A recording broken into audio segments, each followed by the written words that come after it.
আপনারা যারা ডিজিএইচএস এর আওতাধীন সিভিল সার্জন কার্যালয়ে বিভিন্ন পদে পরীক্ষা দেবেন তাদের জন্য আজকের এই ভিডিওতে থাকছে নিয়োগ পরীক্ষার সাজেশন, প্রশ্ন প্যাটার্ন এবং বিগত সালের প্রশ্ন নিয়ে বিস্তারিত আলোচনা। আশা করি ভিডিওটি প্রথম থেকে শেষ অবধি দেখার চেষ্টা করবেন, অনেক আলোচনা করা হবে। আমরা সর্বপ্রথমে একটা কথা বলে রাখি, স্বল্প সময়ে সেরা প্রস্তুতি নিতে চাইলে অবশ্যই সিভিল সার্জন জব রিভিউ এই বইটি পিডিএফ আমাদের কাছ থেকে সংগ্রহ করে নিতে পারেন। যারা পিডিএফটি নিতে চান তারা এই নাম্বারে হোয়াটসঅ্যাপের মাধ্যমে যোগাযোগ করে পিডিএফটি সংগ্রহ করে নেবেন। পিডিএফের মূল্য মাত্র 40 টাকা।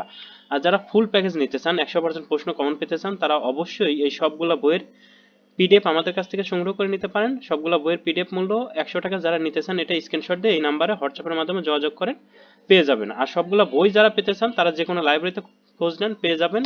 হয়তো বা 4000 টাকার মতন পড়বে কাগজের বই সবগুলো নিলে, তবে পিডিএফ নিলে 100 টাকা।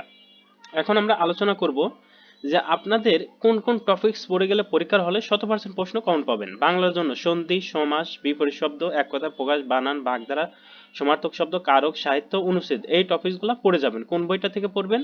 বাংলা ভাষা ব্যাকরণ নবম দশম শ্রেণীর এইটা থেকে, আর সিভিল সার্জন কার্যালয় জব রিভিউ এই বইটা থেকে। ইংরেজির জন্য item, phrase, voice, gender, number, narration, changing sentence, translation, preposition, article, right form of verb, paragraph, এই টপিকসগুলো পড়বেন। কোথা থেকে পড়বেন? মাস্টার এই গাইড বইয়ের পিডিএফ থেকে পড়ে যাবেন। আর গণিতের জন্য নবম দশম শ্রেণীর গণিত এবং ক্লাস 8 এর গণিত যদি পারেন যে কোনো হাই স্কুল থেকে সংগ্রহ করে পড়ে নিতে পারেন, অথবা গণিত এই পিডিএফ থেকে পড়লেই হবে। আর সাধারণ জ্ঞান সিভিল সার্জন জব রিভিউ এই বইটাতে যা দেওয়া আছে এখান থেকেই 100% সাধারণ জ্ঞান কমন পাবেন। এখন আমরা আলোচনা করব যে কিভাবে প্রশ্ন আসবে, কয় মিনিট পরীক্ষার হলে সময় দেওয়া হবে। সাধারণত লিখিত পরীক্ষা হয়ে থাকে, 1.5 ঘন্টা সময় দেওয়া হয়। 80 মার্কের পরীক্ষা হয়ে থাকে। যেমন প্রশ্নটা কেমন আসবে? প্রশ্ন ঠিক এইভাবে আসবে, আপনাদের দেখাই প্রশ্নটা কেমন আসবে। প্রশ্ন ঠিক এইভাবে আসবে, যেমন সন্ধি বিচ্ছেদ করুন, এক কথা প্রকাশ, বিপরীত শব্দ, বাগধারা, অর্থ লিখুন, এই ধরনের প্রশ্নগুলো আসবে। আচ্ছা, আমরা এবার একটা প্রশ্ন সমাধান করার চেষ্টা করি। নিচের শব্দগুলো সন্ধি বিচ্ছেদ করুন। তাহলে সন্ধি থেকে দেখেন প্রশ্ন আসে, পরীক্ষা, পরিযোগ ইক্ষা, পরীক্ষা, ইত্যাদি, ইতিযোগ আদি, ইত্যাদি, ষড়যন্ত্র, শর্ট প্লাস যন্ত্র, ষড়যন্ত্র, শিরচ্ছেদ, শির প্লাস ছেদ, শিরচ্ছেদ, প্রত্যুষ, প্রতি প্লাস উস, প্রত্যুষ। 22 বাক্য লিখুন, সমাস নির্ণয় করুন, মানে 22 বাক্য সহ সমাস নির্ণয় করতে বলা হয়েছে। মাসা, বাসা মরা, বাসাও মরা, দ্বন্দ্ব সমাস। পুরুষ সিংহ, পুরুষ সিংহের ন্যায়, উপমিত কর্ম দ্বারায়। উপকূল, কুলের সমীপে, অব্যয়ভাব সমাস।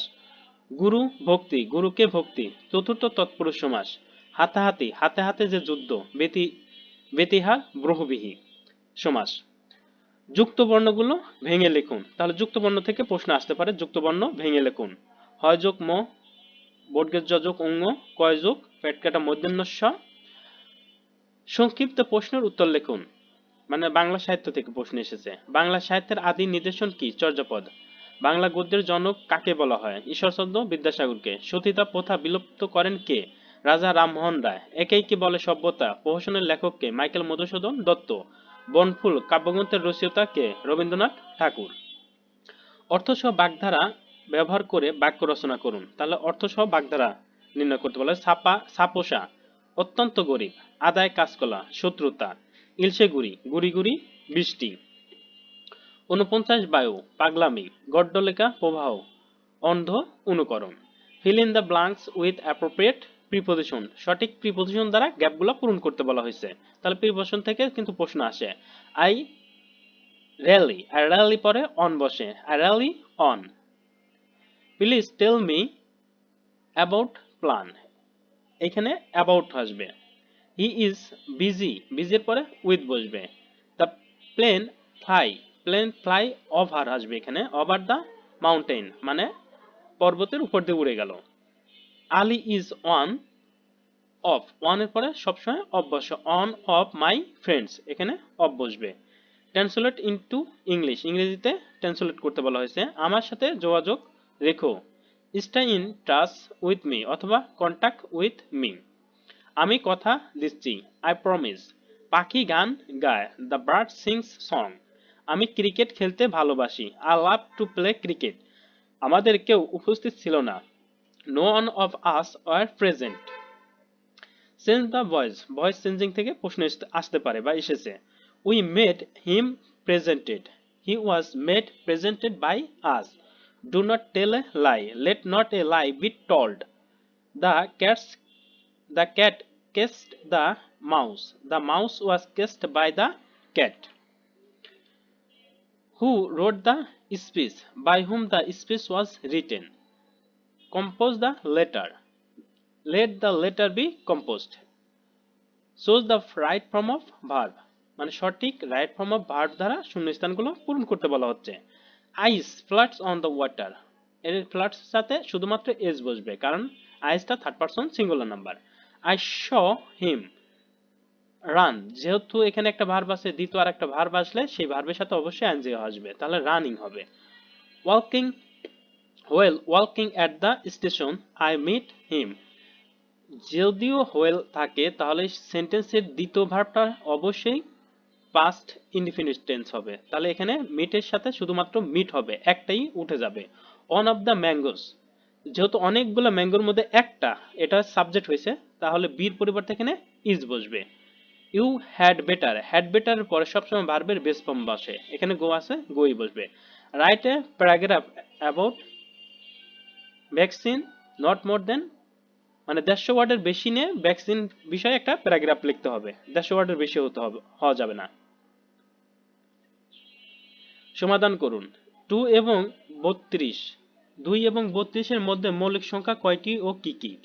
আর একটা কথা, গণিত কিন্তু যে প্রশ্নটাই আসবে সে প্রশ্নটা অবশ্যই আপনার সম্পূর্ণ গণিত করে অ্যান্সার করার চেষ্টা করব, শর্টকাট কোনো প্রশ্নের উত্তর দেওয়ার চেষ্টা করব না, কারণ শর্টকাট প্রশ্নের উত্তর দিলে আমাদের কিন্তু মার্কস কেটে নেওয়া হবে। আর গণিতে 5-এ 5 মার্কই পাওয়া যায় যদি সম্পূর্ণ গণিতটা করে দেওয়া যায়। দুইটি সংখ্যার গুণফল 4235 এবং তাদের লসাগু 385, সংখ্যা দুইটির গসাগু কত? আমরা ক্যালকুলেশন করলে পাবো উত্তর 11। শতকরা বার্ষিক কত হার সুদে 60,000 টাকার 5 বছরের সুদ 6,000 টাকা হবে? ক্যালকুলেশন করলে আমাদের 2% উত্তর আসবে। একটি সোনার গহনার ওজন 16 গ্রাম, এতে সোনা ও তামার অনুপাত 3:1, এতে কি পরিমাণ সোনা মেশালে অনুপাত 4:1 হবে? আমরা ক্যালকুলেশন করলে উত্তর আসবে 4। যদি এ কিউ মাইনাস বি কিউ সমান সমান 513 এবং এ মাইনাস বি সমান সমান 13 হয়, তবে এ বি এর মান কত? এ বি এর মান হবে 54। সংক্ষিপ্ত উত্তর লিখুন। EPI, EPI expanded programming on the immunization, বর্তমান ইপিআই তে শিশুদের কয়টি রোগের টিকা দেওয়া হয়? 10টি। ধনুষ্টঙ্কার রোগের একজন মাকে জীবনে মোট কয় ডোজ টিটি টিকা দিতে হয়? 5 ডোজ। ডেঙ্গুবাহী মশার নাম কি? অ্যাডিস মশা। ডেঙ্গু হলে কোন জাতীয় ওষুধ খাওয়ানো যায় না? ব্যথানাশক ওষুধ খাওয়ানো যায় না। ইউএনআইসিইএফ এটার ফুল মিনিং কি? United Nation International Children Emergency Fund. Gen Z কি বোঝায়? জেন জেড বলতে 1997 থেকে 2012 সালের মধ্যে যারা জন্মগ্রহণ করছে তাদেরকেই জেন জেড বলা হয়। 11 সিন্ধুর দুর্গ কার ঘাঁটি ছিল? ইশাখার ঘাঁটি ছিল। হাজী শরীয়তুল্লাহ আন্দোলনের নাম কি ছিল? ফয়েজি আন্দোলন। UH and UH and P FPO এর পুনরূপ কি? ইউএইচ এর পুনরূপ হলো উপজেলা হেলথ, আর এফপিও এর ফুল মিনিং হলো ফ্যামিলি প্ল্যানিং অফিসার। পারস মানে বর্তমান কোন দেশ? ইরান।